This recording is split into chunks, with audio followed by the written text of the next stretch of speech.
Hello everyone, my name is Margaret Parson Willens and I am a descendant of those who were enslaved on this plantation.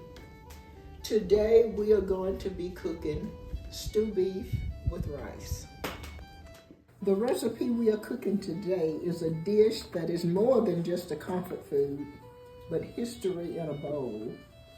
For generations, African Americans made the most of what they had.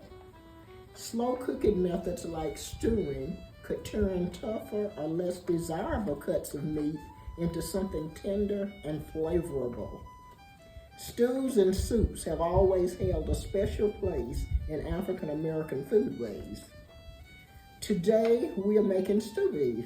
Dishes like this were often cooked in a big pot and shared with family, neighbors, and friends. For this recipe, you will need stew beef.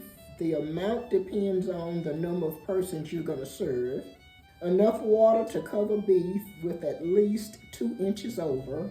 A small to medium onion, salt and pepper to taste. Bell peppers, which can be red, yellow, orange, or green. This gives flavor and color. Rice, a long grain rice, preferably Uncle Ben's. You should place all ingredients except the rice in a pot. Cook until beef is tender.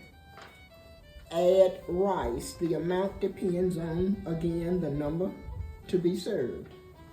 If additional water must be added, add water, bring to a boil, then add rice.